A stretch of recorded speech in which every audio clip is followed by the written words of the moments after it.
streaming. Are we live? Did we do it? Technically, probably. Did it happen? I'm just going to see if this it's is... starting. All right.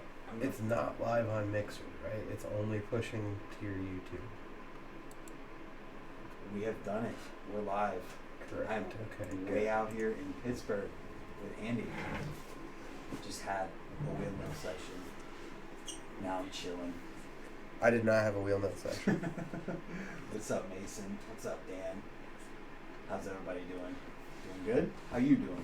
I'm alright. I'm not sure that I hit post. Oh, that's okay. I didn't. It's freestyle. I mean, we put this whole thing together in effectively 11 minutes, so... Yeah, we did. But it works. And it happened. What's up, Tyler? We got people coming in, so it happened. The whole Good. point of this, doing this with Andy's setup, is to kind of talk about his setup, I guess, and funnel some of you guys over to check out his stuff, because he does a lot of podcast stuff with people local to Pittsburgh. It's kind of an effective co-stream, because, like, we already talked about it. You're doing this live. Oh yeah, hey, we're doing it for him too.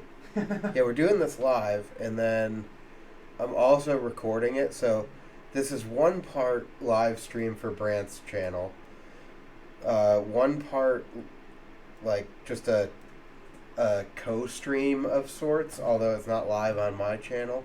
Yeah. And then the recorded result is going to be on the Grindworks page as well, and on our podcast.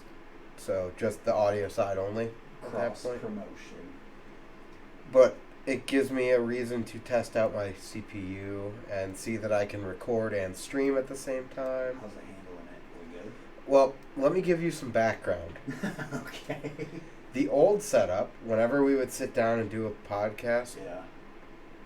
was recording at 540p. Okay. And it was about 25 to 30% of my CPU usage. So if I pumped that to 720, Yeah. my computer would start missing frames and crashing. Yeah. We are currently streaming and recording at 1080p, and my CPU is kicking at a whole 1.1%. Jeez, really? Wow, that's good. Plus, when you really think about it, it's not just one 1080p stream. No, we're doing a lot right There's now. 2 camera inputs. Yep. A mic. There's a mic input. Technically, it's taking the mic inputs from the camera. They're just muted. Man. So... We are sitting across from each other. Look. Yeah, we are. Hopefully, everyone can hear. Yeah, how's the audio? Everybody's saying that everybody's responding and listening, so I'm assuming. What's up, Bob? We look pretty well balanced. I might be a hair louder, but I think I talk louder than you anyway. Let me shift it just a little. I just don't want to get into the camera view. Yeah, it's okay. Should be alright. Right I'm there. a little. Oh, Brody says I'm a little low on the audio. Hopefully that fixes it. That I'm a should little fix. closer now. We're even, at least on the meters, Sweet. so I can meter it that way. That's good to hear, Tyler. Had an awesome Christmas jam. Is there a fan on somewhere? There is a heater in the background. Yeah, I haven't zeroed my mic for that yet. Oh, well, it'll warm up too. Always good. Now It's gonna be off. way quiet. Just We for have you, just officially Tyler. entered high quality podcast territory. Don't say anything. Yeah, mic went to 0. Dialed. How's everybody doing? It was a good session. I was purposely not saying anything about it so we could talk about it in the stream. I mean, you told me some stuff. Yeah, the skate park beat the crap out of me today at the end. Rode for a solid, oh my gosh, 8 All right, this is hours, like the weakest 7 post I've hours. probably ever put up because I'm like super kind of on the fly with it, but You're whatever. fine. I'm trying to watch this and Live PD. What's Live PD? Live Police Department? Yeah, it's like a weird TV show that they've got stations in like a whole bunch of different counties across the U.S. Gotcha. Sorry to take his answer away, but we can talk about it. Is it live? Yeah, I mean, like very, very minimal delay. And then sometimes if they skip to something else, they'll backfill you on it. Gotcha. So it's effectively live. Interesting. But we're way cooler than that. Yeah, I don't know. What's up, Jeff Mead? So we're in Andy's new house. He just bought a new house and made the coolest freaking setup ever. This desk is literally a U that fills the entire room. And he's got six monitors. 6 monitors. That's insane. It's a studio. It's a recording studio, effectively. Ooh, you're blind. Yeah, Anyways, yeah, so we're at Andy's house. Just got done with the wheel mill session. We're sitting within high five distance of each other. Yes. A little background on anybody. For anyone who doesn't know who Andy is, Pittsburgh local right now. Came from where? Just outside of Binghamton, New York. What else has come from there? Is that like a place where a lot of stuff comes from? Next to it is Johnson City, which a lot of people know. That was weak though. Like no one got that clap. There we go. Sorry, headphone users. A lot of people would know Johnson City for where FBM was housed for years and years and years. They're in Ithaca now. Yeah. Yeah, I don't know. I mean, there was East Coast Terminal there. I just wondered because I felt like it was close to other stuff. And then you're in Pittsburgh. HCS Skate Park is in Vestal, which is right outside of Binghamton as well. Gotcha. Now he's in Pittsburgh. He co-runs, but mainly runs Grindworks BMX. I'll take it. On Instagram, YouTube, does podcast, also rides his bike, also has a child, and bought a house. You didn't see the backyard. So I've been making this joke. What's the joke? But it's kind of not a joke. But Ryder needs a 6-foot spine mini. He might. He just might. And the backyard is sufficiently sized for such a ramp. Probably a 5-foot street spine in it. You know, I like 3-foot street spines too. Gold. But it's a 6-foot spine mini with a 5-foot street spine in the middle of it would be pretty dialed. Yeah.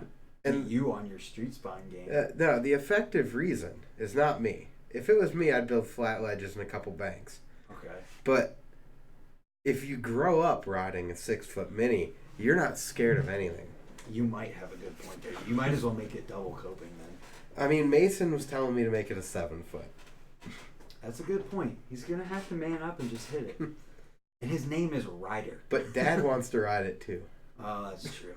I'd be scared of his 7-foot. Chris Gould, thank you for that super chat.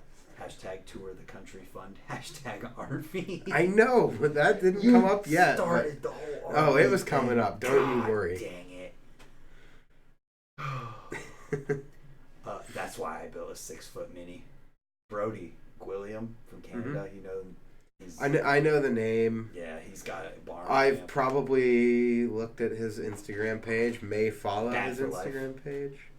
Bad for Life's YouTube. He made the Bush League videos.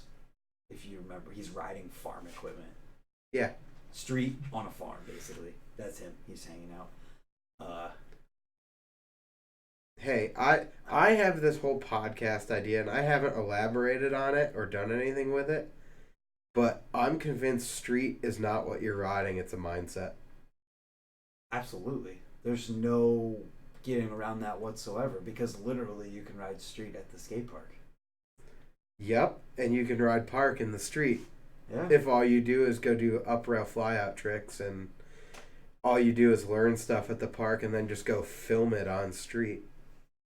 That's 100% an accurate statement. I don't have any argument for that. I think it can be elaborated on. I have like a whole bunch of discussion points, but I want to do it with someone that has a very stiff opinion on what street is. Yeah, well, to be like, look at you, you're arguing about something that doesn't exist. You're gonna need a purist to sit in this chair, which I am not totally. Nope. Not even slightly.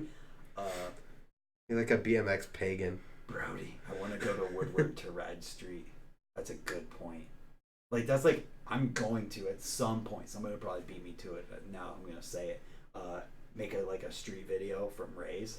Just going around and riding, like, street at Ray's, doing stuff that's not really, like, built for that.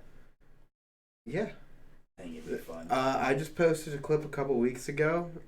Maybe a couple weeks ago. I don't know. My timeline's real screwed up. Matt, you are driving right now. Put it away. But Chase hit that hubba in the box room at the wheel mill. The, like, down kink hubba. Going towards the step down. Oh, yeah. Yeah, that was crazy. That's riding street. That. Yeah.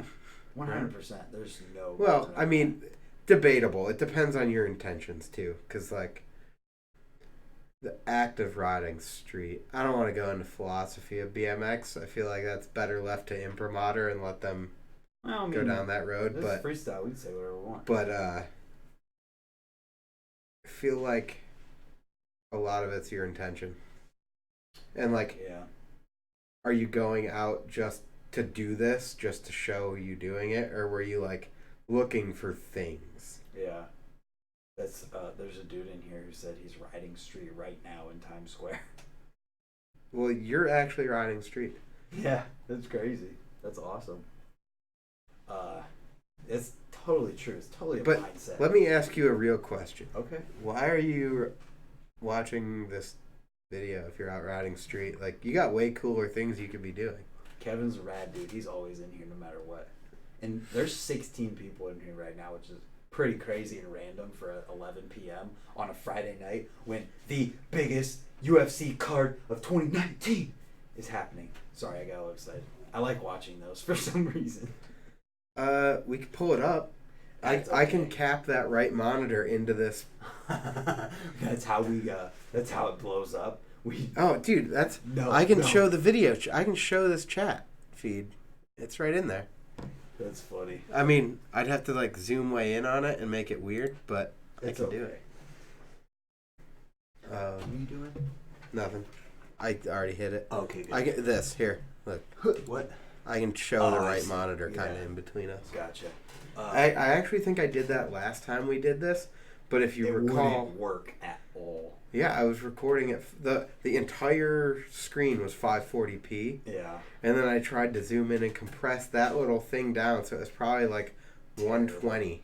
Very bad. On that screen. Come riding street in New York.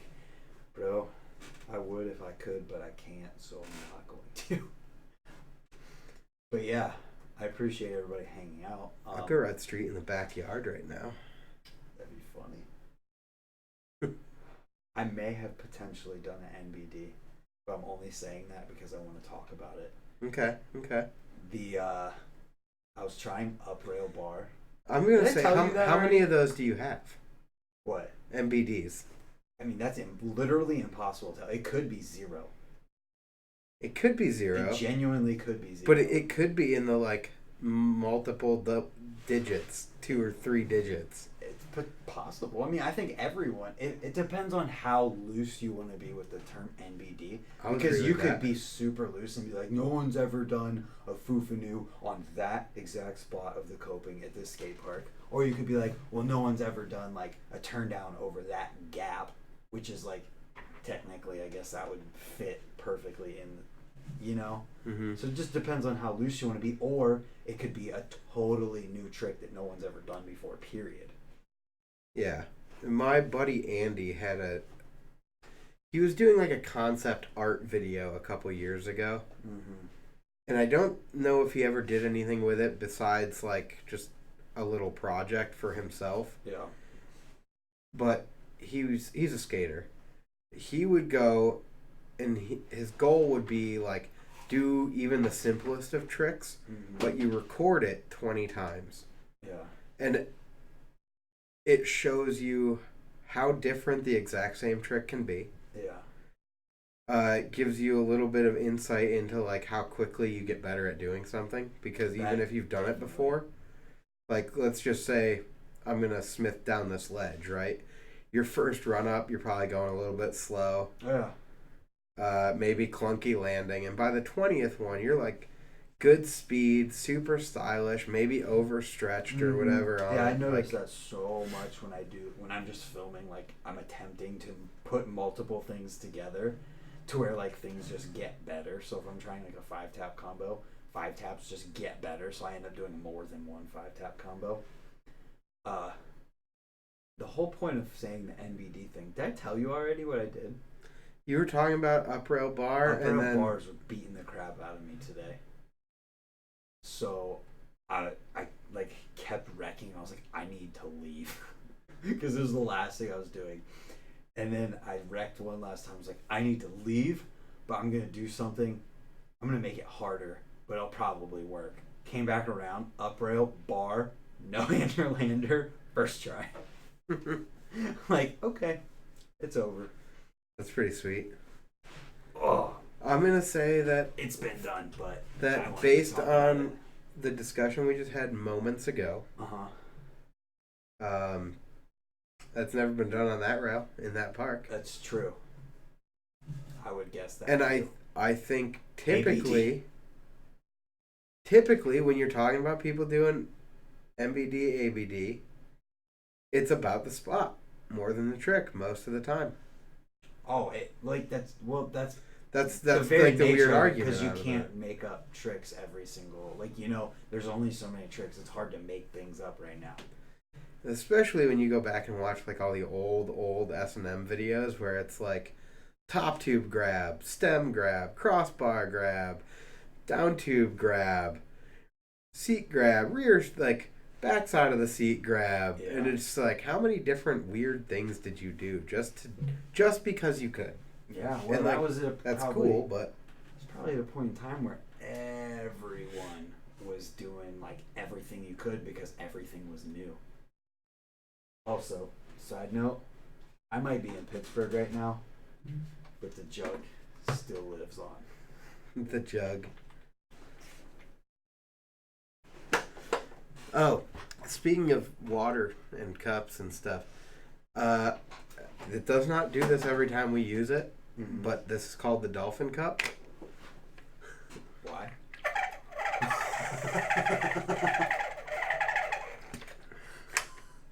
I didn't need to answer that question, did I? No, you didn't. Imagine if we treated skate parks that way. Brant already 360 that box jump and raise. No one can do that anymore. It would literally ruin BMX. It would, and that's where like that's the whole ABD MBD falls apart when you start looking at it like that. Especially take something, I don't want to use El Toro because I just don't really care for it. Brought up El Toro too. But let's take like your average town's 4-stair rail, like everyone's first rail when they live in that town, right? Yeah. Okay, well, you double pegged it. Someone else double pegged it. Like, everyone's learned double pegs on this. It doesn't discredit the ability of someone to learn a trick on that spot. It doesn't make it not worth doing. I understand at some point maybe something is like, okay, well, you don't need to do that now. Yeah. But I also, like, I find myself as we move forward on just riding in general, I tend to not do stuff just for the sake of doing anymore. Yeah. So, like, if I don't have a vested interest in landing a certain trick, I'm not even going to bother. I don't need to hit. Oh, yeah. I don't need to pegs an 8-stair rail just because it's there. Right. Like, I know I can hop on that rail and double peg it. Right. And on all of that note, literally, it could be argued that the MBDA thing ruined street BMX for a lot of people, or ruins it for a lot of people on a daily basis. I think it pairs well with the other discussion about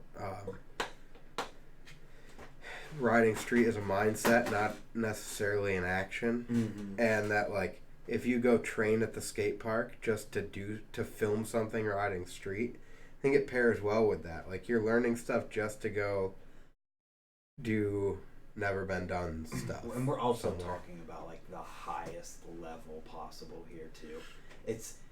I think that it's like completely different whenever it's like Dennis Enerson going and bar spinning the biggest gap that anyone's ever seen before, for the sake of doing the biggest bar spin down a gap no one's ever seen before. I think there's a difference between that and just random kids at the skate park or riding street who are like, oh no, I can't do that because someone else did that. There's a big... Well, and there's the, like, the one-up thing. Like, do you listen to Enerson's podcast at all? Yeah. So did you listen to the Dan Lacey one? Yeah. About Courage trucking the gap that Dan threed a while ago? Like, existence of BMX riders who's like, oh, you're not allowed to do this unless you hit me up first or you say something afterwards or it's disrespectful. Get the fuck out of here. Like, why does it have to be that way? Well, just let people ride their bikes. I get in that particular instance, there was stuff about, like, his close friends told him to do that. Oh, well, I guess intention matters. Context and intention matters. Kept it secret from him until the video dropped. So it's like, you're kind of like, why did my friends play me like that? Yeah. Is context the side and that intention I did there. Do matter. We got to make that clear. But, yeah, I mean, that you would think that you would want to see that. I know, exactly. Like, the progression of BMX. Exactly. Now, let's be real here. Why truck it after it was threed when you could do a different trick down it? You could have whipped it and not been, like, just taking it, you know? It's like the truck, to some degree, and I don't fully agree with what I'm going to say right now, but takes away from the three that Dan did. Because now, like, you're never going to look at it and go, oh, so-and-so whipped it, so-and-so did this down it, and Courage trucked it, and Lacey threed it, because they're so close that the three doesn't matter. I literally just but I don't even care enough to, like, it's whatever at that point. It's like, I guess I get it in that, in the world of you have to care. On that side of BMX, I get why you might care, but it's still like, dude, why does the whole industry, like, care so much? I mean, I guess they just don't want to put out the exact same trick that someone else did in their web video that's only going to get 5,000 to 10,000 views before everyone forgets about it anyways. It's like, but again, does it really matter? In the grand scheme of things, when you're 50 years old, it's not going to matter. That's kind of like how I like to judge whether or not I'm mad about, like, really actually mad about certain things. Is like, is this going to matter in 5 years? If the answer is no, then you might want to reevaluate how mad you actually are. Yeah, well, and take that, someone brought it up, so let's talk El Toro for a second. What about it? If that same situation was on El Toro, does it matter? It happened already. Hold on, that happened. No, it's expected. But it happened. It's expected that someone's going to one up whatever you're doing. Who threed it? Who's threed El Toro? Somebody, right? Somebody's threed it. Yeah, I think so. They have to. Well, guess what? Guess what? Stevie Churchill trucked it. Mm-hmm. Where's everybody else mad at? And Rory Ellis barred it before that. So what's Hoder threed it? Okay. I wanted to say that, but I also didn't want to sound like a moron just guessing at it. Exactly. And that's like the whole thing is like, you made a really good point. Why do so many people care so much about the Dan Lacey, is it Courage? Mm-hmm. Dan and Courage, but nobody cared. Maybe people did care and I just didn't pay attention to it. Or like bar down El Toro. Yeah. If someone goes and bars, or straight double bars, I'd prefer to see that. That'd be nuts. But if someone does that, then I don't know. It just seems real weird to me. Yeah.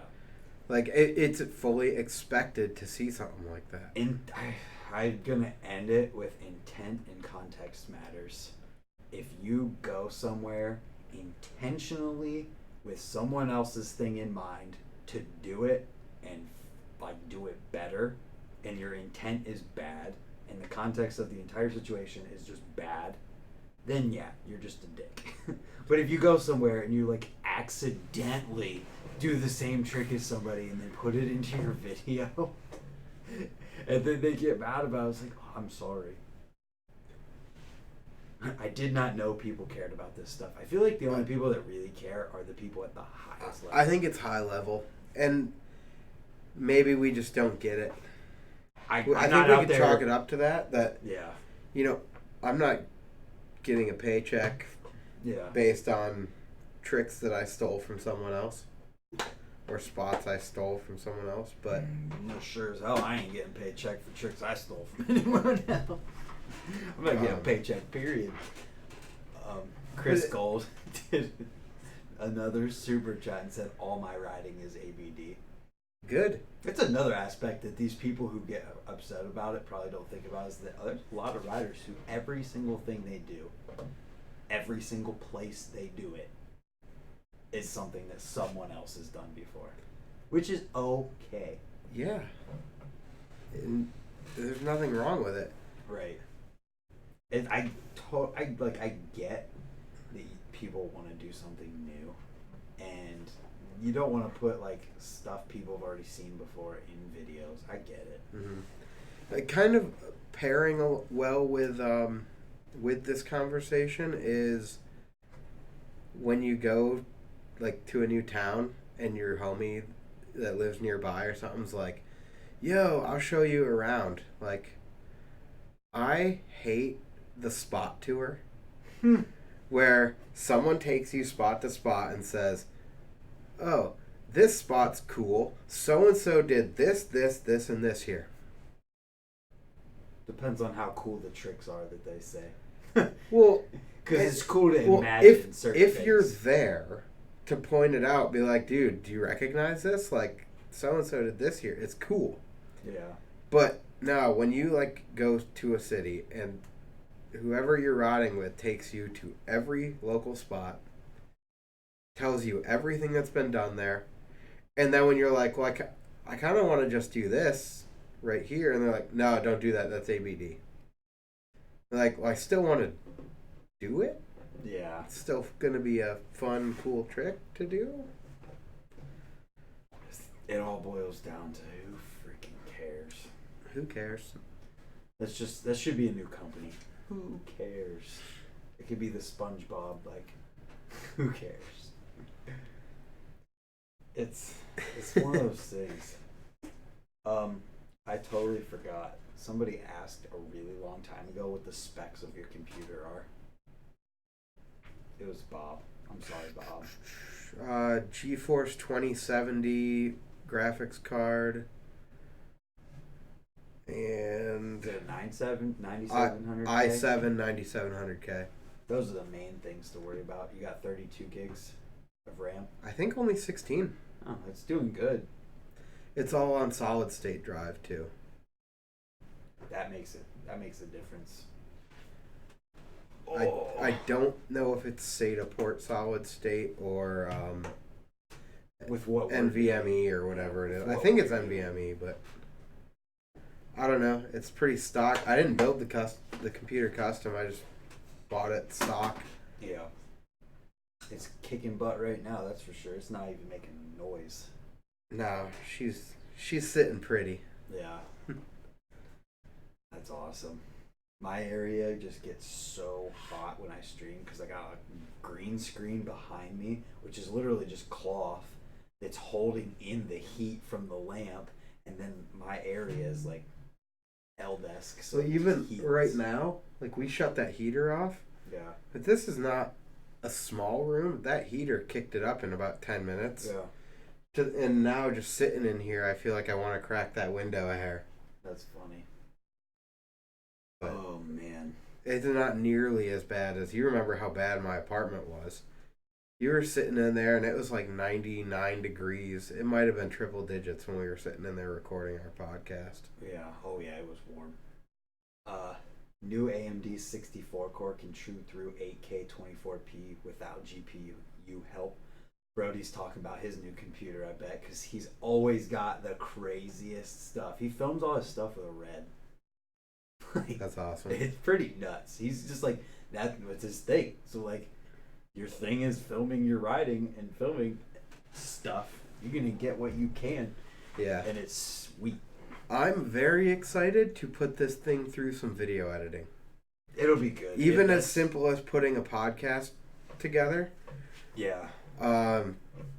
The old one, it would take it, I think, 8 to 9 hours to spit out like a 2-hour Man, that's crazy. video. It's gonna be good. That's the exact same processor that I use at Ventrac when I'm editing. But the computer I have there that they just got me has a 2060, and it's got 32 gigs of RAM. Mm-hmm. It does really well with video. It's pretty fast. I forgot to shout out to Park Tools on your cap. No, I didn't. Look, shout out to Park Tool. It just didn't happen yet. I mean, the logo being visible is a shout out enough. This is not? true. This is very true. This is why I have it. That's why shout out to myself being on my shirt. I had to. Let's just talk about shirts, you know. Shout out to Park Tool again. Yeah. Brody's like, nah, I just got a 16 core right now. That's still good. I don't have the pizza cutter. I probably should get that. I have it. Cutting pizza. You got it? Nice. It'd make cutting pizza a lot easier than using a literal, like, meat cleaver. Yeah. Well, that's the only thing. I actually don't use the Park Tool pizza cutter, but I have the Park Tool pizza cutter. We have some stock, like, dollar something or other pizza cutters. Is your group chat talking about our stream? Dude, I have no idea what the heck's even going on here. They're going nuts. No, all right. So I'm in 2 like New York group chats on Instagram. Yeah. One of them is called Video Games, not video games. Video Games. Video Games. Yep. That is about riding. And then there's another one called what's the other one called? Hang on. Vagina Deterrent. Oh. And that one's about video games. Tight. Somebody asked for thoughts on the BMX scene in the UK and on UK riders. Thanks. My personal thoughts is that they have a lot of indoor skate parks. Like a lot. I don't know why. I don't know if it's something to do with the government helping them at all or something along those lines. I think it's the fact that it's cold for a larger portion of the year and rainy all the time. Which makes sense. When it comes to the riders, it seems like there's a lot more, obviously, park type riders, tech guys. There's a lot of amazing tech, like lip trick guys in the UK. There's also some jumpers. They train more than USA riders. My local scene is more street. I mean, so it's hard to say without living there, really. Yeah, that was actually going to be my comment is, like, I don't think we can have an opinion or real view on it other than, like... what you see. It's sick. I'm sure it's awesome. I have there's like a 40-something-year-old guy from the UK. His name's Alan Sidley. This dude is so freaking rad. Like, his posts, you'll never know what he's going to post. Whether it's him blasting a 6-foot quarter like 7 feet out of it, or him doing 5-tap variations where he's doing 5-tap no-footers and 5-tap X-ups and all kinds of crazy stuff. And the dude can, like, it seems like he can do whatever. And he's like 40-something. Can you imagine being 40 years old and being able to blast like a 6-foot quarter 6 or 7 feet out of it or higher? I've never aired that high on a quarter, dude. Like, no, I've probably maybe been close to that, but that's like capped. Dude, that's high. I know I've pushed probably the 5.5 mark on a couple of times, but like, can you imagine being like 10 years older than what you are now and being able to do that still? I don't see it being an issue. Like, it's just crazy, like how cool it would be. I'm not saying like it's just awesome. Like, I'm thinking more, because we can talk about that too. I am past like the point of almost learning new tricks at this point, and not that I really am, but I am like with how much I'm not on my bike, working, just being here with Rachel and Ryder, getting this house prepped. Like I've ridden 6 times in the last like 4 months. Yeah. And all of them were for the game of bike. Yeah, pretty much. Everything at this point feels like it's maintaining. Like if I don't lose tricks, I feel pretty good about it. Yeah, but you're gonna get to a point where like everything's like settled down a little bit to where you're gonna be back, like getting back to it. Well, and once we build that 6-foot spine mini for Ryder in the spring, I'm gonna be surprised if that actually happens, but not surprised at the same time. It's really gonna be how much can I afford to do at that point. Yeah, that's a big ramp like that is expensive. Heck yeah. When you're talking, because you're not building a 6-foot mini that's not at least like 24, 30 feet wide. Yeah, right. Brody's like, for Ryder. It's definitely for Ryder. It's so he can be mega pro one day. It's definitely not for me. It's just to get me to come to Pittsburgh. How many of you guys have ever seen me ride a 6-foot spine mini? I would love to see that. I would genuinely love to ride a 6-foot spine mini with you. Because even the one, I think the one at the Newark Valley Park is only a 5. Yeah. Not that you've ever been there. Yeah, I have no idea where you're even talking about. It's Newark Valley, New York. Oh, yeah.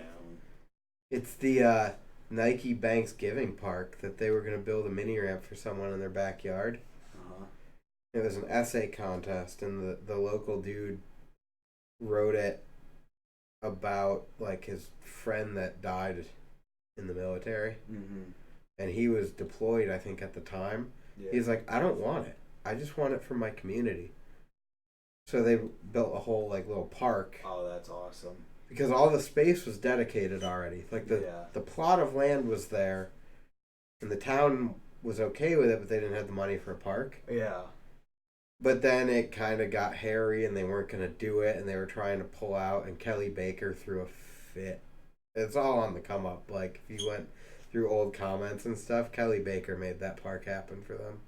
That's cool. What's up, CX? Yes, Jacob. A mini ramp is basically a half pipe. We got 20 whole people in here for a completely random stream, almost midnight on Friday. That's awesome. How many of them are half drunk on a Friday night at almost midnight? You guys pausing from watching UFC? That's funny. Half drunk might not be the right. No, but for real though, last time we talked about houses. You've been in here for a few months. How you liking it? I like it. It's like you never realize how annoying it is to live in an apartment complex until you don't anymore. Yeah. Like especially when we first moved in there. We were there for 5 years. Yeah. We were over it. Oh, I bet. But like we moved in kind of short-term intentions, didn't really know what we were getting into. Then we've shopped for houses on and off for a while, but like the apartment had a whole bunch of different little changes over time. Yeah. And it just made things more and more annoying over time. Makes sense. And it was to the point like they got rid of our intercom systems. Yeah. So I know I've talked about this on my podcast before, but I don't think we've talked about it on your show at all. They got rid of the intercom system and replaced it with like a system that calls a phone. Oh, I experienced that system.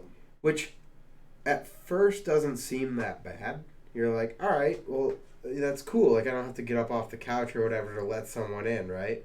Mm-hmm. Yeah, until Rachel is in New York. It's set to her phone because she was home more often. And I wanted to order a pizza. Now I have to call my wife and ask permission to order a pizza to be delivered because she has to be available to answer the phone in roughly 45 minutes. Yeah. Or else they can't get in the building. Right. Yeah, that's annoying. Someone said, build a 14.5-foot tall vert ramp and blast big air. I don't have room for that. You can go up. Yeah, but you gotta have more flat bottom. Oh, have to is the wrong word. You're right. Just make it perfect, like a U. Yeah, but I'm doing 4-foot walls too. 4-foot trannies. So that's 10 feet of vert. It's just like a giant Vert Walk cap. That's funny. But it's basically a bridge. Build it fully bowled out, so it's like a wall of death that you have tranny to get up into and start ripping around it. Oh yeah, there you go. That'd be tight. Yeah. No thanks on the vert. I wouldn't even, like, if I was in your position, I wouldn't even want, if he got into riding, I would not even want him to want to ride vert. Because that's just asking for, like, problems. He can ride whatever he wants as long as it's not a scooter. No hate. No shame. No hate. Yeah, a little bit. No, I don't actually. No for me. Alright. I have to talk about this because I had the whole fuck scooters stickers and everything for Grindworks. And it's like real. It's a joke that got out of hand, but it's a joke that had some meaning. Yeah.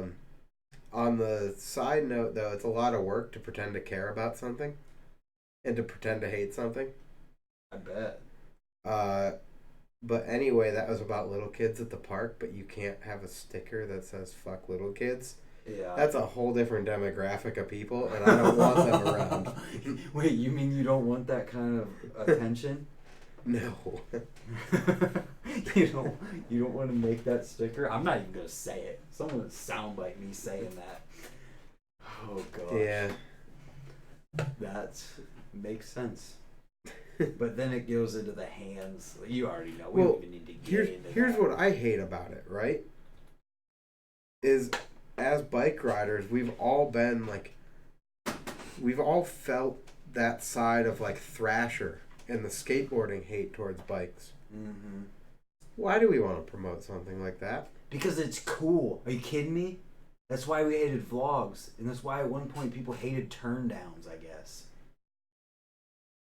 I still think turn downs look stupid. They're fun to do.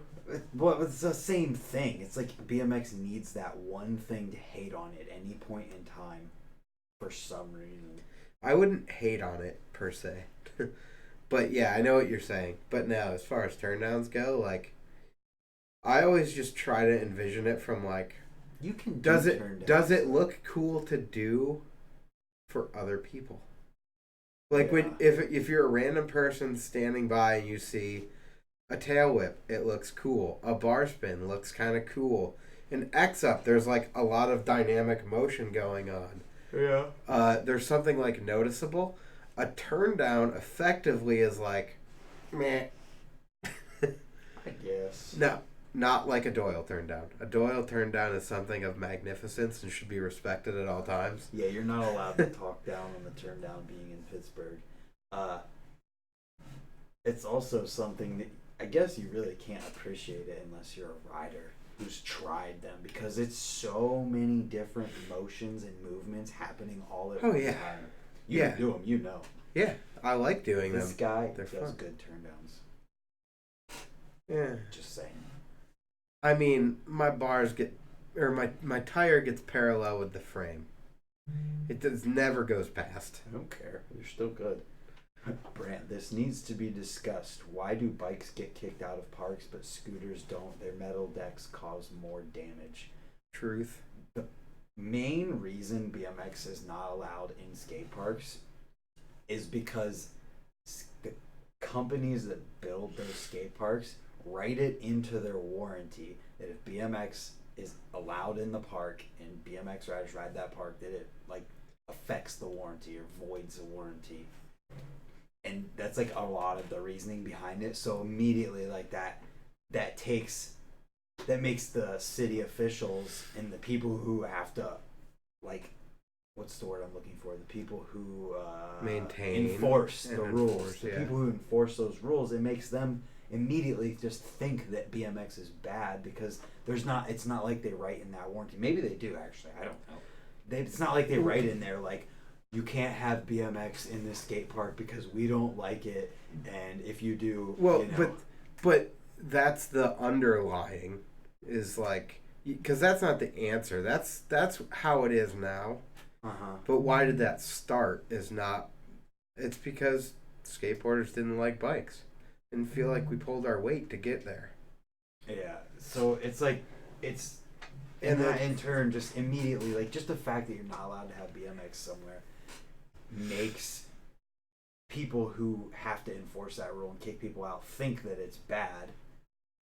And now you just got people who are like, yeah, I know you're not hurting anything, but I'm just doing my job, kicking you out of this prefab skate park. Even there's even prefab parks that have that. It's like those things last forever. Now there's another side to that you're not bringing up, that a lot of the time it's not the park manufacturer, it's the insurance carrier.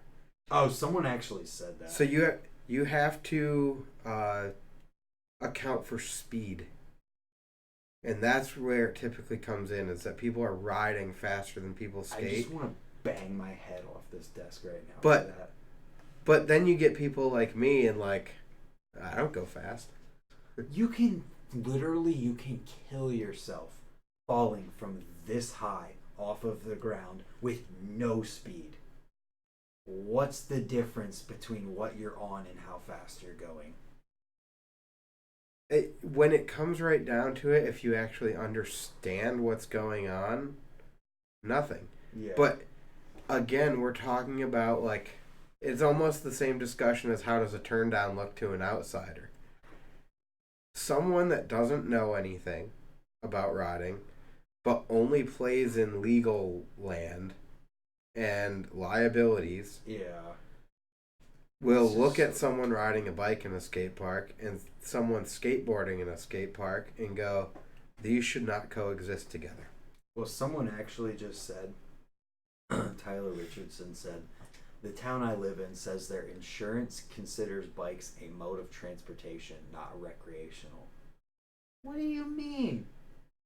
I would argue that there's certain aspects of driving a car that are recreational and modes of transportation at the same time. Every skateboard's a mode of transportation. You ever go to a city? You ever seen a longboard? That's a skateboard. Mm-hmm. Scooters, mode of transportation. That was how I got around from my apartment to college. Let me ask you something about your town then. Does your town require you to register your bicycles? Is that a real thing some places? I feel like that is. It's a mode of transportation. Ugh, this is all stupid. Most places don't do that. Yeah. A lot of places have like brought it up and then it got nixed. Those places that have it make you pay for parking all the time. Well, it's not like a car where, like, if you register a vehicle, not everyone, a lot of people are going to have that vehicle for 5+ years, something like that. Right. And pretty much no matter what you do to it, a Honda Civic is still a Honda Civic. Mm-hmm.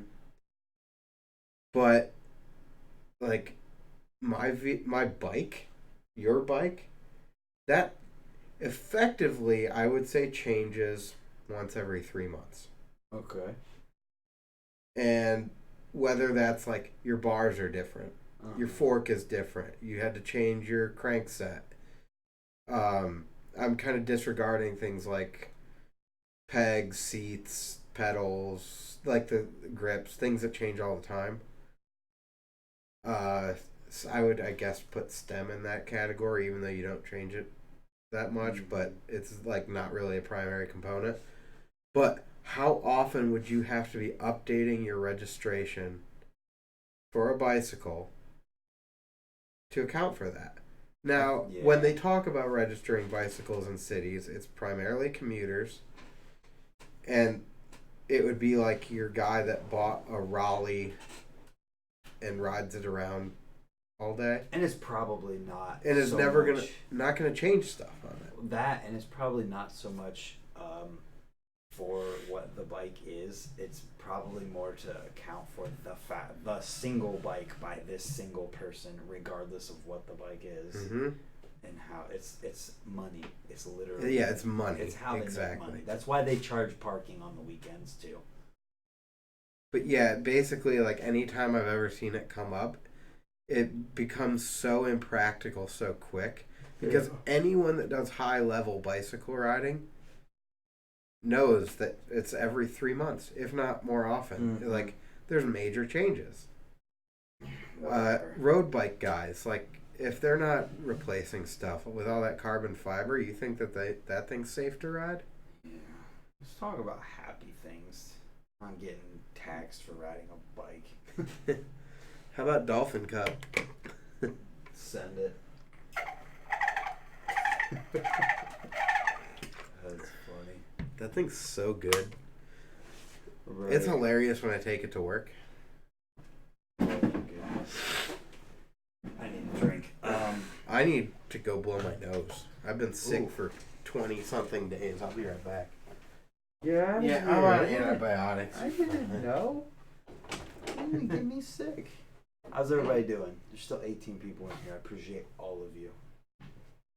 We're just going to go high class and bring the toilet paper right to the live stream. Yo, there you go. Now there's 19. I appreciate that one extra person too.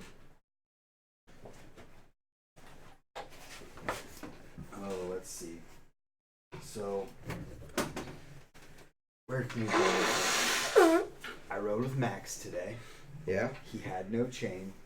Never does. He's still probably the most dialed BMX rider anywhere near here. It's amazing the skill that kid has on a bike. Like, he can just do it. It's nuts. Yep. Yeah, nothing matters. No, he's just really good. However, if you run without a chain, is it not a scooter? Who cares? He was... Dude, I was like, have you done forward crank flips yet?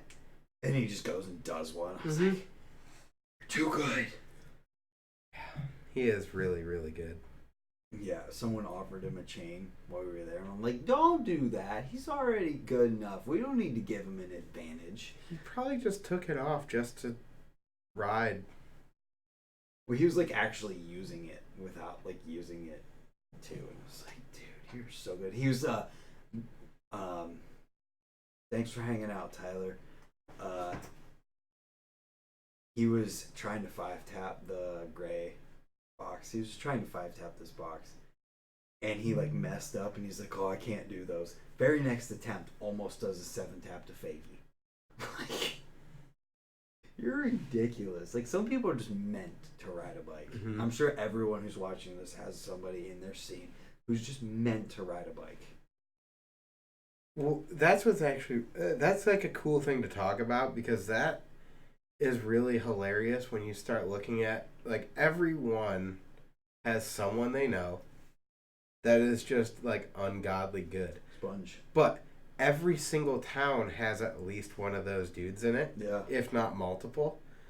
And if you take all of them together, like, collectively, some of them suck. If you really took it and put them only compared to each other. I still put it out there, Sponge is the best ever, anywhere. Period. Just because some of the stuff he's done. I don't ride with Sponge enough to know. I don't know if I've ever actually ridden with Sponge. Manual. I know. I've brought that up so many times. Overtooth on a gigantic. Everyone that plays BMX Streets pipe can thank Sponge for being able to do X-up nose manuals because... Oh, you requested it. I did request it. That is funny. In their Discord channel, when they introduced the X-up manuals, I was like, what about X-up nose manual? And someone said in there, no one can do X-up nose manuals. So I had to hunt for that video. ABD like 5 years ago. And put it in there. That's funny. And then, like, months later after they were in there, someone else was like, how come you can do X up nose manuals in this game. That's not realistic. And then someone else put the sponge video in there. So I don't know who it was on that one, but yeah. That was cool. Perfect. That was a really cool one too. That wasn't even like he did multiple other ones before that one and just did it better. Mm-hmm. I'll always talk him up. Seriously. He's just one of those people, it's like I don't know. I don't even know how to explain it. The dude plays games of bike against himself. Yeah. And you can do that, but you kind of have to change the rules, don't you? No, he like gives himself a line, and he's got to do like all of the tricks in the line, or he gets a letter, or if he pulls it, the other guy gets a letter, and then he's just playing against himself. Okay, I see what his mechanics for that are. It's more similar to the game. Like, we play a different variation of bike occasionally here, and I call it bike still, but it's more like you mutually agree on a trick. Yeah. That should be like right here, like. Mm-hmm. Here's where you normally ride. That trick's right here, just the tiniest bit up. But it's hard to find like enough middle ground tricks like that for most people. Yeah. Are you talking for both people? Yeah. So we're both working at the same trick. Yeah. And let's just say, for example, even the simple one might be feeble hard. Now, maybe we're going to struggle with that. Maybe one of us is going to pull it first try. Mm-hmm. Typically, if the trick gets pulled first try and we're playing that game, it just goes away. Yeah, that makes sense. And we just choose something else. It'd be a fun game. But it's the first person to get it gets the letter, so you want the letter. Oh, yeah, you're adding up. But you get your redemption. So, like, if we go back and forth, trick for trick for trick, 10, 15 tries, and then I pull it again. If you pull it right after me, that's the same, yeah. Then I have to get it again, or you get that letter. Oh, that's cool. So it can shift to a game of consistency as well. Yeah. Which is also kind of fun. So you can set it with basic tricks, and it's just, how many times in a row can I pull this trick? Oh, that's cool. Yeah, I like that concept. It's a fun one. You should try it out sometime. Yeah, I will. Maybe you and Sponge or something could play that way. Make a video. Dude. There's quite a lot of tricks that overlap with us, but there's also a lot of stuff that completely just because he's all in the toothpicks, I'm in the ice picks, and then like I'll do a lot of random jumping tricks like saran wraps and that kind of stuff, and he'll do a lot more bar spins than I will. He'll do nothings. So, like, there's a lot that overlaps, but then there's a lot in every single category that doesn't. Are they talking about us? Yeah, I got a text message from Rachel a few minutes ago that said "stupid cup." She could hear that? Our bedroom's right here. Oh, that's funny. If you blow in the dolphin, it doesn't make the noise, as weird as that might sound. That just sounds wrong. But I'll prove it. Matt from Buffalo said that Buffalo isn't like most scenes. We don't have that one dude that can do everything. We have everyone that can do all different things. Which makes sense when you think about Buffalo. I can't think of a single person from Buffalo who does it all.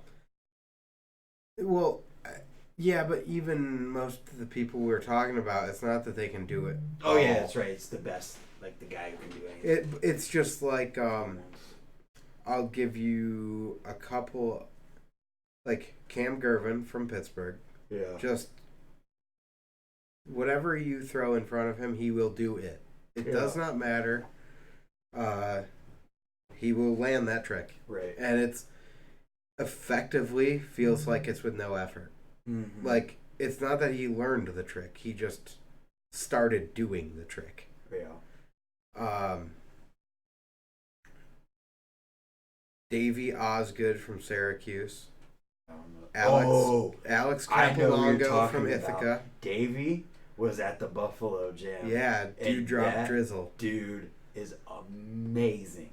Seriously, he is the sponge of that area. Yeah. That guy did a rail ride to bar to manual to rail ride to bar. It was insane. And I'm talking like a 20-foot long down rail that's mellow. Barred off of that, and then landed in, then hopped onto another rail that was like 15-foot long, rode that, and barred off of it. I'm like, dude, you're nuts. Mm-hmm. He's insane. He's got amazing like G-turn skills, super slow. I don't know if you follow him on Instagram. I do, but I don't remember seeing stuff. He's just so good. I'm trying to think of a few other really good examples that people may or may not recognize, but it's always very like scene specific and kind of clicky. Right. I'm trying to think of other Zoo. Who's your Zoo out one. Here? People will have no idea who Zoo is. Sam is in here. I feel like Zoo is really good, but I think Zoo has to work for it. He does, but he's still like amazing. Yeah. The best. He might not just go instantly like do the thing, but he will be able to do it. Yeah. It'll take him a few tries, but he'll do it. Yeah. Yeah, but I don't think it's the same as like the Cam Gervin, Davey Osgood, Alex Capolongo, who probably none of you know. Alex, yeah. I highly doubt. People probably know Cam just because he's been. Anyone that used to go to East Shore Skate Park in Ithaca or outside of Ithaca would know Alex, because he like when we met him, he was a skateboarder and he was a really good skateboarder. And then he was like, I want to start bike riding, and you know what he warmed up with? Nollie bars over the hip, because why not? I'm real good at anything I touch. Yeah. That's funny. I'm trying to think of other people that are like that. It's usually like the unknown guys that you don't really. Alex will do like hop whips in his living room just because he wants to ride his bike. Alex Liebrock.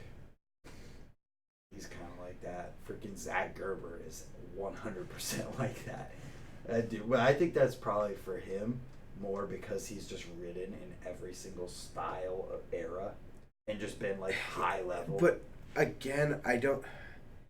I think we're like on the same page, but I don't think it's necessarily that like natural talent. Like I think Gerber, while very good, I think Gerber has to work for a lot of the things he does. Oh, he absolutely works for him. It's partly because it's the gnarliest stuff. Because a lot of these dudes that I'm thinking of too, like that supernatural talent where they get so good so like the quick. First try type. Yeah, the dudes that get so good so quick. Yeah. With that 100%, like you can tell them to do something and they can just already do it. There's no learning. Yeah. And then you're right. They get bored of it and they quit for a little while. Yeah. Some of them come back, some of them never do. Yeah, I've strayed away from that. Zach definitely works for everything. And Zoo too, I think. That's where I was like, I'm not sure that Zoo fits the mold. Well, Zoo though can do so much that he's already to the point where you're like, yeah, do this trick, and then he'll just already be able to do it. Yeah, but he learned it 20 years ago. Oh, still, it applies. Yeah. You know, Sponge is the same way. Yeah. Because Sponge has done so many different things, and every time he's at the park, he's like working on maintaining and learning stuff at the same time. I'm trying to think who your Cleveland person is that's like a good fit for this. I don't know if there is one. Hollywood Hollywood works for it too much. Like a first try magical type of person. Gage maybe? Gage is really good, but he works for it too. He's not like the. It's like hard to tell sometimes. I don't know if there is one in Cleveland, honestly.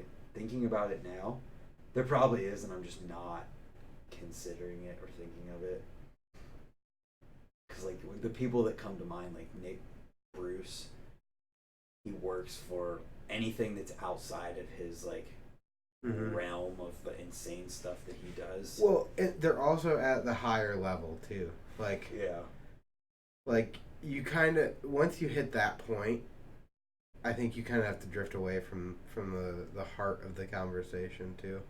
And I feel like we're kind of lost in the weeds on nothing and arguing that we agree with each other. Well, we're not arguing. But we're just trying to think of people. Like, I'm trying to think how to best frame that because, like, Nick Bruce is doing things that are near impossible. Yeah. And maybe he did come up in the same, like, working for it, have to make everything happen. Yeah. But he might have come up as the kid that could have done everything. Just already knew it and could do it. Yeah, I don't know. And that's what I don't know. You don't know that unless you see it. Someone asked if Hamilton was from Cleveland. He was from Westerville near Columbus, but he's one of those kind of people who could just kind of do stuff. But that's Columbus. We're trying to think of Cleveland's example, and I just don't know if there is one. There has to be. I just don't. Yeah, I'm sure someone knows someone pretty much everywhere that, like, the dude is just good. Nick Bonner. I don't know if he's from Cleveland, but Nick Bonner is the dude who could do anything. That guy. I'm just going to say Nick Bonner because I've only ever ridden, like in person, I've only ever ridden with him in Cleveland. Mason, I'm 26. Yeah, Nick Bonner. Everything he'd do the craziest stuff and it would just be effortless. First try. Like, nuts. Yeah, and Gym shorts. You can kind of tell, because here's the follow-up to that point, too. Like, anytime Cam does something, yeah, if he were to, like, 720 whip the spine at the wheel mill, everyone would just go, you had time to throw a bar in there, dude. Because they just... Like, the hype isn't going to be there for that. That's funny. Because you're just like, you could have done more. That's funny. Dude, I feel like that, like, all the time. I did, like, because I feel like just people are just like, eh. But I think that's just a general mentality when people are riding, like, and it's not certain people together. I don't want to talk about any more negative, though. All right. Let's talk about positives. Are sweet. Are they? Yes. Someone pointed out to me on the foot jam, or crank flip to foot jam I just posted. They said that it was cool how I kicked it with the foot and caught it with the same foot, essentially, because the other foot was just not even on at that point. And I kind of want to try that over a jump. Take my left foot off after I spin the cranks a little bit and then kick it and catch I'm going to say, no one's going to agree with this when they watch one of mine. Oh. I do that every single time. Well, yeah. But everyone says I back foot crank. But it's not pronounced. Right. I'm talking like I want to stick my foot out there and crank foot call it like a kickstart. I'm going to call it a kickstart. You don't do that. Wait, hang on. No, I don't. I catch with my back foot. So it actually does look like I do that, but I don't. Gotcha. Either way, I think it would be really cool. Where'd that come from? I don't know. What else? What's the first trick you're gonna do next time you ride? Feeble grind. Tight. I did a couple feeble grinds today. They were fun. I had a trick request for Max, and he didn't do it, I don't think. What was it? Well, he had a trick request thing on his Instagram. I heard him listing stuff. I requested one-handed feeble grind to 1 footer out. Interesting. You gotta grab it, then kick it. Do you? Or do you pull off and put it back on as you kick? I don't know. Who cares? If he does it, it'd be cool. Yeah. Maybe I need to do that. He did do a bar spin up the ledge thing, just effortlessly. I was like, what are you doing? Yeah, he half cabs up that thing all the time. He too. tried that. Man, a pendulum would look cooler. who's doing those anymore. There's some people who's doing those. Somebody's doing them. I can't think of it off the top of my head. It's another trick that Sponge can just do. I can't think. I've tried it. It's so hard to opposite no foot can't. Yeah, they're real weird. It is weird. I think I might already do them wrong. And still, like, which way are you technically supposed to do it? I always do them towards my back foot because you, like on a regular can, you would take your front foot off and put it over. Is that like what is supposed to be easiest? Yeah, because if you take your back foot off and try to put it over, your front foot's really close to the bars, so you don't have room to go in. And taking your back foot over means you have to go around or over your seat.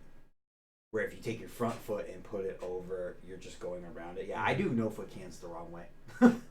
I do them all opposite. But I still can't do the other way.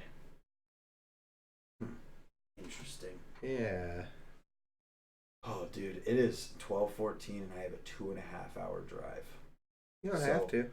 I know I don't have to, but I got Christmas stuff tomorrow. I don't know what time my Christmas stuff is, so I'd rather just drive home and sleep. Yeah, I understand. Let's take one question from the chat before we jump out of here.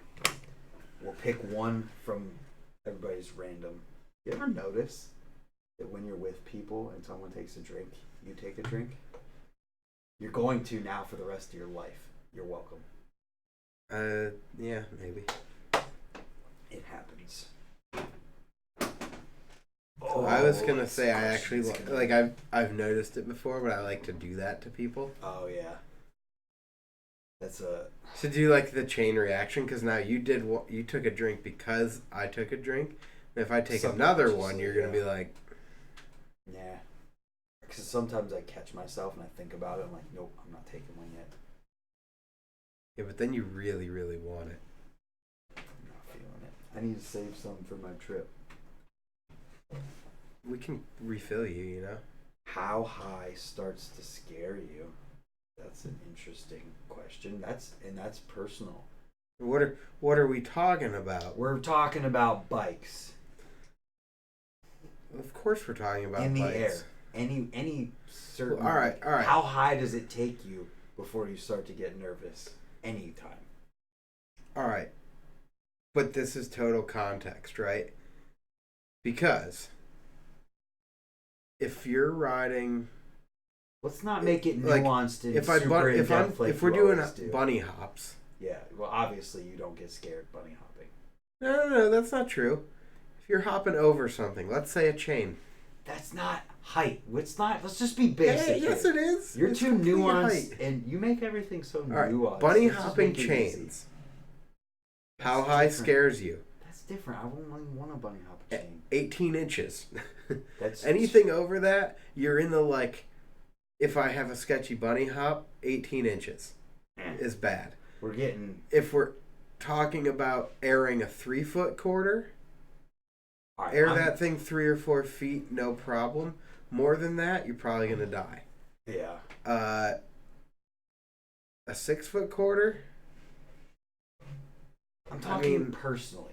Personally, how high do you need to be in the air before you're nervous? With none of this crazy, complicated mess of explanation. But all right, are we if we're riding a 13-foot vert ramp?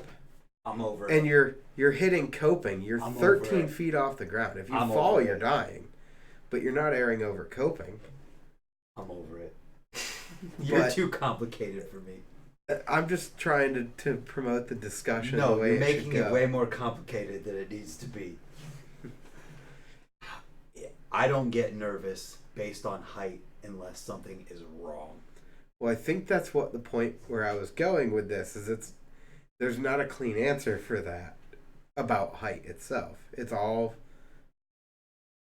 context around it. Nope, my answer is so simple. I don't care what I'm doing or where I'm at or what obstacle it is. I don't get nervous unless something is going wrong.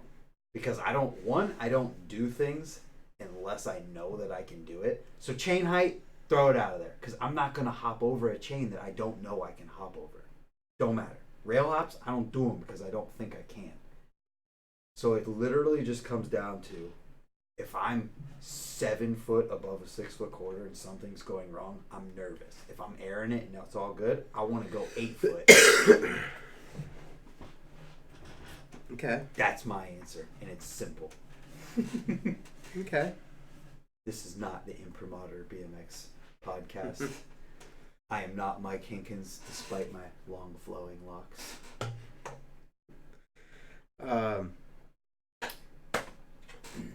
Yeah. Now you can answer it however you want to. No, I did though. Oh, you did? I think it's very, very contingent on the setup and spot and what you're doing. Yeah. It's very true as well. Context matters. You could ride a 20-foot vert wall and not be scared of it because you're 20 feet off the ground. Yeah. Or you might be airing 4 feet out of a 3-foot tight tranny and be really off axis, like you're saying, and it could terrify you for a moment. Yeah, I just have a mentality that I that I want to go as high as I possibly can. Possibly. I'm not much for going fast and high. Yeah. Sam the ham bum. Oh, I already know what he's gonna say. No. He's gonna say Groundhog BMX low and slow for life. Yeah, he said anything over a foot high flat ledge is scary to me. That's funny. Brody said he grew up riding mellow quarters, so he has trouble riding ramps that go vert. Yeah, it's definitely change. Literally, like, feels weird because there's that super steep quarter at Ray's. Love that thing. Yeah. That thing feels super mellow to me compared to the stuff I had at the Ice House. Oh yeah. Like when because we had the Ice House and that got built like right around the same time. So we were riding the Ice House and we saw those pictures of that and went out there and I was like, this thing's pretty mellow, and everyone's complaining about how tight it was. I'm like, I don't know. Yeah. You guys ever ride a 12-inch to vert quarter? Because I had one of those. I don't know if I did. I crank flip fakied it. That's awesome. To flat? It's 12-inch, so like front wheel up, crank flip, front wheel down, out fakie. I 3 fakied it and got front wheel, back wheel, front wheel. Nice. Mason, pretty much all seats are the same thing. There's different materials and different designs. There's no or different thicknesses. It's not like any company makes unless they make a special specific one that's amazing. It's not like any company's seats are this high over some other companies. I will make a point. I'm gonna bang my head off the wall. Any of the waterproof materials are a lot better. Yeah, they're slippery, but I don't know. I change my seat depending on the time of year because if my bike's gonna possibly be on the back of my car and maybe caught in snow or something, I don't want a moist seat. Yeah, that's fair. Crocodile skin.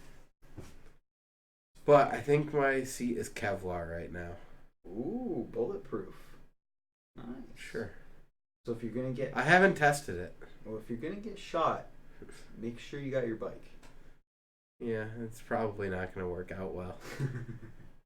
Well, if you got your bike, there's a lot more there. Either way, it's now 12:22. So I'm not gonna get home until 3 a.m. There's 19 of you watching. I appreciate it. Everybody, Andy's channel is in the description below. Yeah, and I never remember how to shout this out. So your channel that everyone's already watching is at Brant Moore. Oh yeah. On YouTube. Yeah.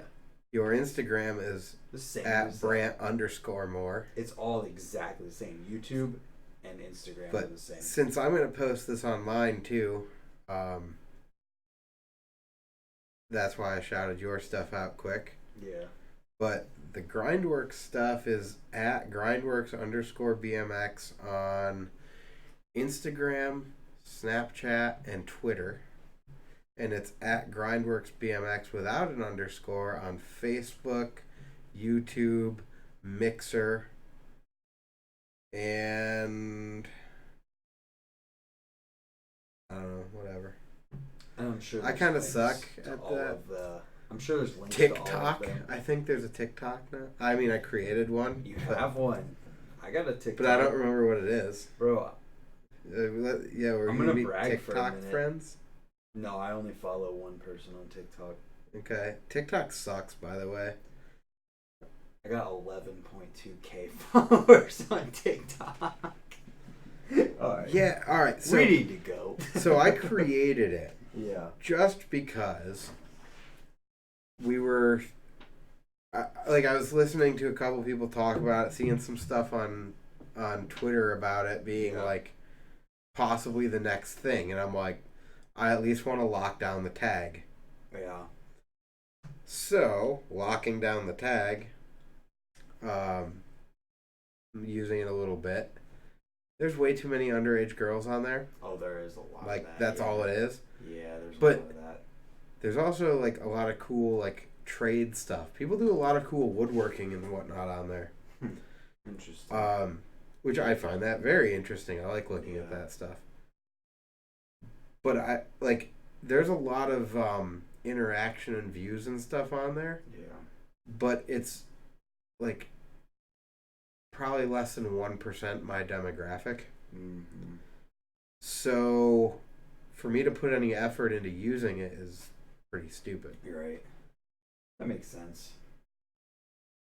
Either way, when everything else dies and you end up on TikTok, I'll see you there.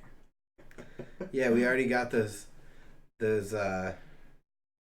tags locked down, so we're like solid. Yeah, till the next thing comes along. Alright, let's shut it down. Thank you guys all for hanging out. I'm gonna go home and sleep. I'm gonna play video games on Mixer. Anyone wants to play games of bike on Pipe? I got a 4-person overlay. We can co-stream that, and we can all see what we're doing. There it is. Can they get to that from the link to your channel? Mixer.com/grindworksbmx. Boom. If you want to do it, send it. If not, good night. Xbox party chat is grindworksbmx, no underscore. There's the info you need. We're going to get out of here. Thank you for watching this on the Grindworks channel. Yeah, I know it's branded Grindworks up top the whole time through. Yeah, well, thank you for watching this. If you're watching this on his, check my stuff out if you care. I need to go to bed. Good night.